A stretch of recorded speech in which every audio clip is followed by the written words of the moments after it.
All right, so then, welcome to this new online course, which is how to do time travel, or we could call it time travel and lucid dreaming methods. Lucid dreaming is a component of the course. So, first of all, it might be a surprise to you that time travel is possible. And if you're open to the idea, if you realize what exactly we are dealing with, and you have an interest in such things, then this course is going to show you that time travel is possible. It's going to prove that actually you can do time travel, and exactly how is through these methods, and exactly what time travel is you will discover through these methods for yourself. It's pretty radical. It's pretty out there, I know, but if you trust the process, if you keep an open mind and you do the work, if you actually enroll in this course and you participate in this course, then it will all become very clear to you and very much a thing that can almost just be second nature, right? It's something that seeps into your life. And that's really one of the shocking things about time travel. It's that it's not a fringe phenomenon. It's actually a phenomenon that every human being has. Every human being does, in a sense, whether they know it or not. And the reason is because we are in time. We relate to time. And that's exactly what we're working with. Now, to sort of flesh this out and to make this a little bit more clear with exactly what we're dealing with, these are the pillars of time travel. These are the components. First of all, we're dealing with your phenomenology. This is your experience of reality. We're dealing with what it's like for you to exist. We're going into your very existence itself. So that's one of the pillars. We can further break this down into a number of further pillars or fundamental components. One is your state. What state are you in? What condition is your existence? What sort of feeling do you have?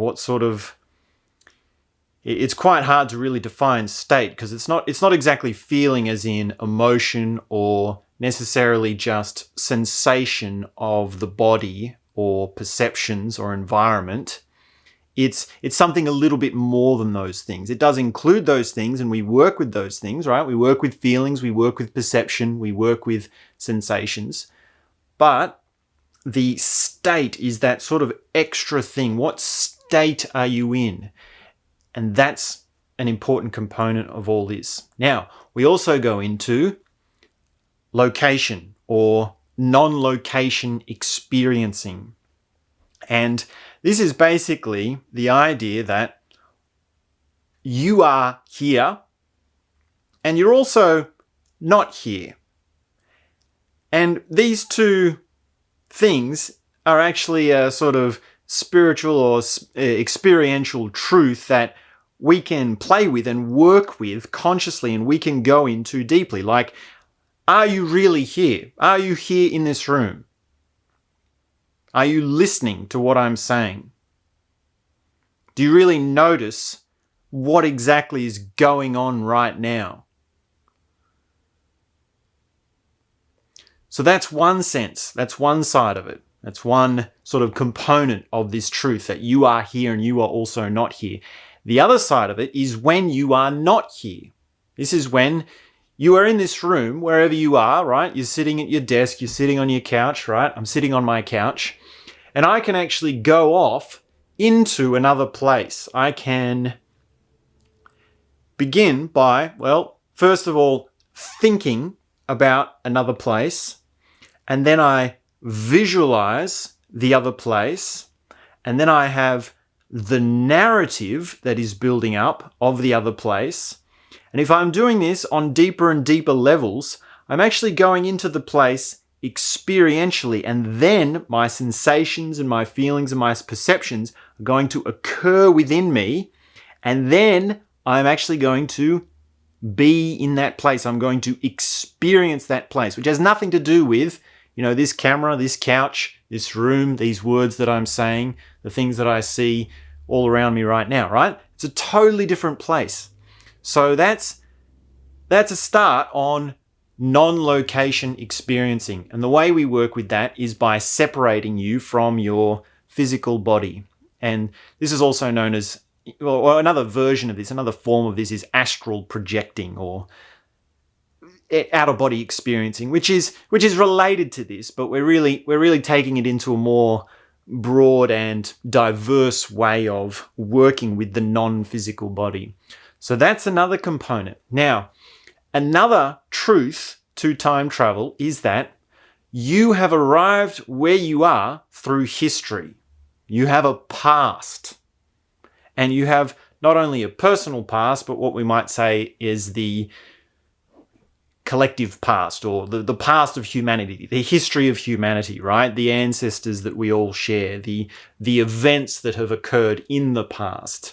And by looking at our ability to relate to, or by looking at these events and relating to these events and improving our ability to relate to these events, we actually see on a deeper and deeper level where we are in time. And this is something that, well, historians or lovers of history or lovers of culture, of studying culture, can sense when they really learn something about what happened in another time, in another epoch.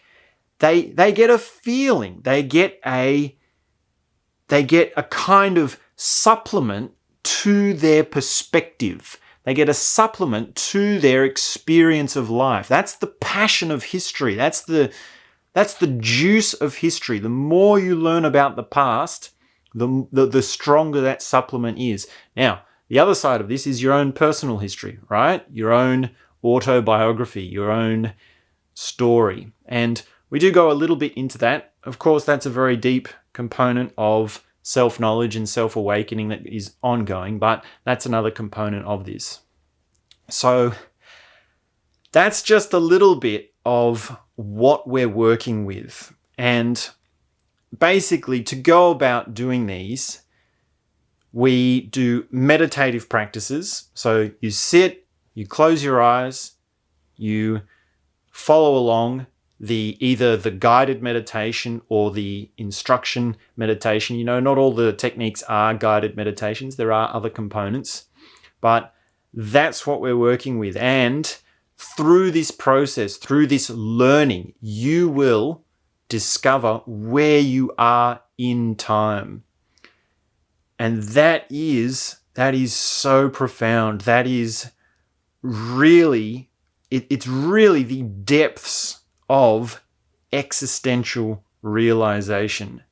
To know that you are right in the center of eternity. You are existing in an infinite universe, an infinite cosmos. That is the deepest, most mind-blowing, most shattering thing that you can realize as a human being. And that's what this course brings you towards. That's what these methods show you how to realize for yourself. Now, you can go ahead and enroll in the course. You can click on over into the next chapter, but just before we go any further, I will just add a little bit about myself so you can understand better about where I'm coming from. Now, a few years ago, I had an experience of time travel. And that experience for me was life-shattering. It shattered everything that I understood about who I was, what the world is, where I came from, and where I was, and where just basically all my whole reality disintegrated for me. And it was a temporary experience. It was a momentary experience, we could say.